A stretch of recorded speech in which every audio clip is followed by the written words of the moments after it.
the age of Aries, having fire as its main element. It's interesting how it influenced mankind, even as we are now entering the age of Aquarius. But if today's pop culture had its own jam, its own playlist or mixtape, if the magnitude of the year 2020 and certainly the years to follow it could be measured in messiness, it would be the age of Aries.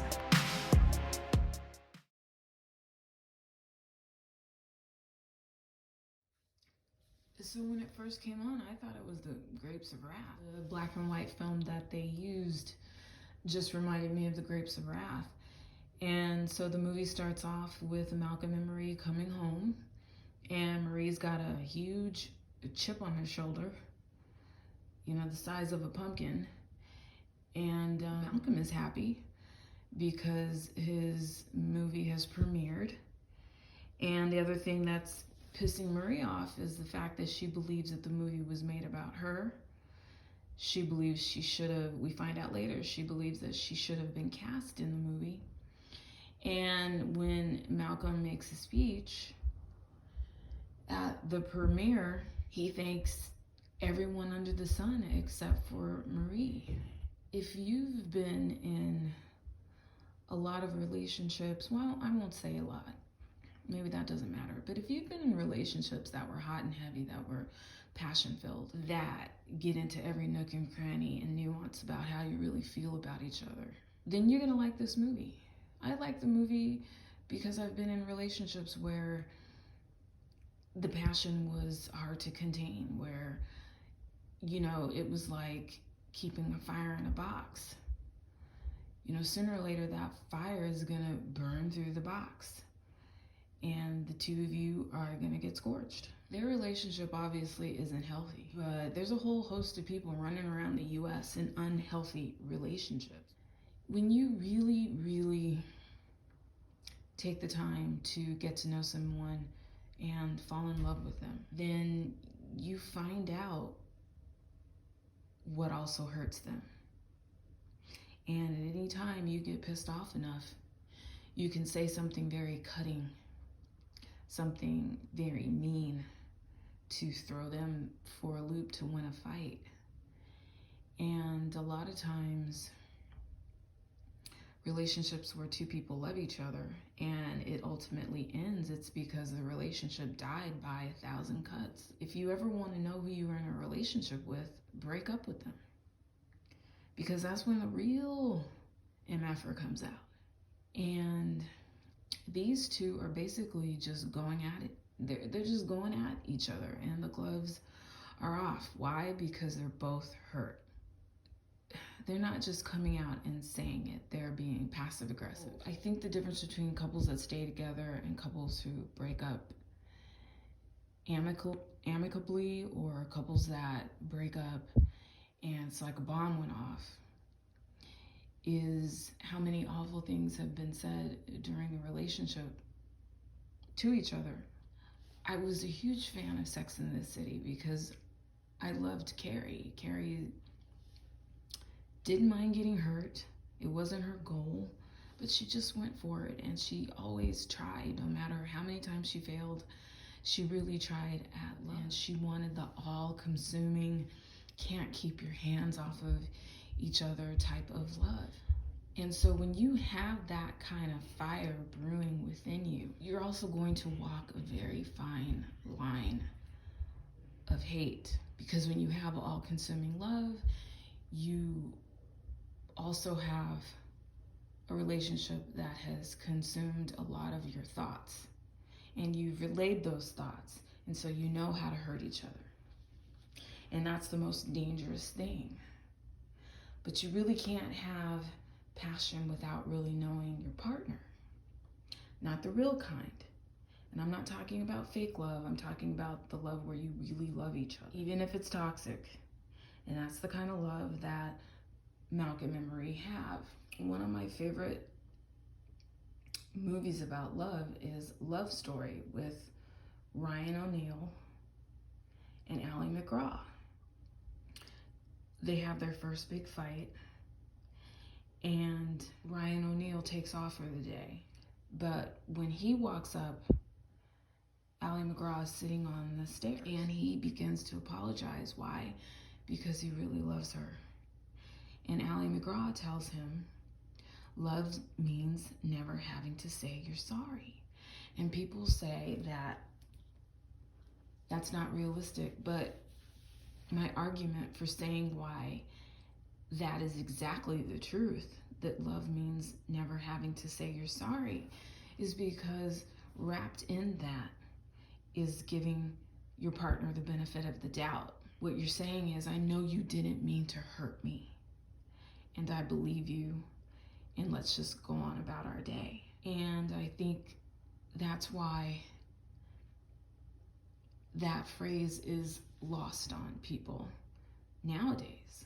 People aren't given the benefit of the doubt that they didn't mean to hurt you when they did whatever they did. So that's part of the chip that Marie has on her shoulder. The fact that he could get up there, Malcolm could get up there and thank everybody under the sun except for her. To me, it does borderline on unforgivable. And I think Malcolm needed to admit that he either did it on purpose or there's underlying resentment. There's something that caused him to forget his girlfriend, to forget to thank her, the person who the movie was based on. Now, later on in the movie, he denies that it was mostly based on Marie. And they go on to just say the most horrific things to each other, cutting each other down, finding each other's weaknesses, gouging each other's eyes out, just opening up old wounds. And at times it was really hard to watch. But, like I said, I really liked it. I think it was a feast for a writer to write, because it's all dialogue. And Malcolm is very full of himself. He's a film elitist, and he likes Marie just being his audience while he's going on and on about his craft, which he lives for, which he loves. But they both resent each other. So you wonder, well, who's gonna pack their bag and get on up out of here? Because what he just said is unforgivable. Or like, well, when is he gonna grab his keys? Because what she just said was outrageous. And he's not gonna break up with her? I just, you wonder, how can these two recover from the awful things that they said? And I think in real life, when you are with somebody that you love and you stay with them after they've said some horrific things to you, you don't forget those things. And a lot of times I think people just stay with each other after that happens, just to make each other miserable. There was some fine acting. They're really good actors. I don't think it's Oscar worthy. They're not Viola Davis and Sidney Poitier. But the reason why I call this an art house movie is because it is catering to a specific niche. And that is for people who like relationships and watching movies about relationships, because it can kind of be cathartic. This movie also kind of reminds me of, I think it was called A Marriage Story, with the guy from Girls and Scarlett Johansson. I really, really liked that. It was about the unraveling of a marriage and a divorce happening, and the aftermath of that, and how they, ease into co-parenting. They had the big argument that you have when you're just really done with each other. And you say things that you cannot ever take back. And going back to Malcolm and Marie, they have this moment where they're both sorry, or I think Marie is sorry that she divulged a piece of herself to Malcolm that he later used against her in a fight. And I've had that happen where I was really regretting ever letting this jerk know about the secret that I had, because the minute that he got pissed off, he threw it back up in my face. That's the chance you take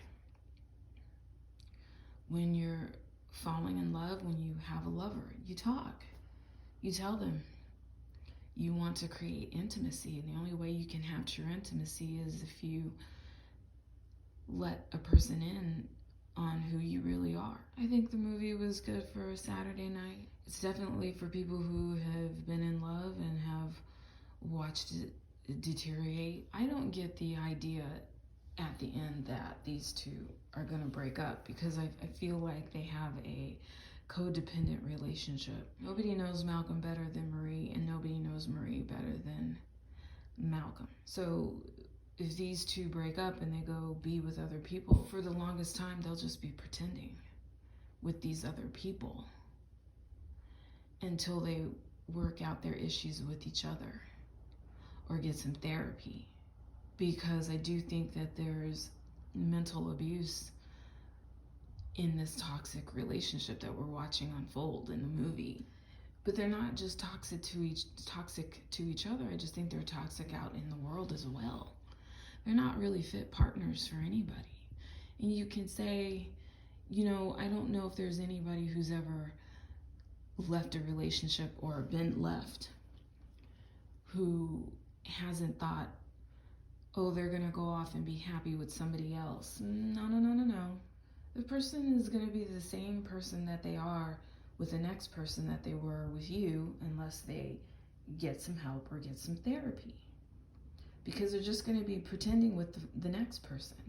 And then when they're done pretending and they really want to create some intimacy so they can fall in love with that person, then the same things are going to start to happen. So, you could just rename this movie Toxic Relationship, Resentment on Overdrive.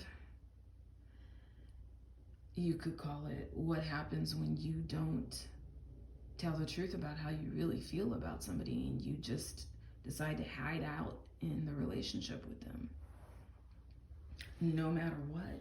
I also think that sometimes people don't know how to get out of relationships.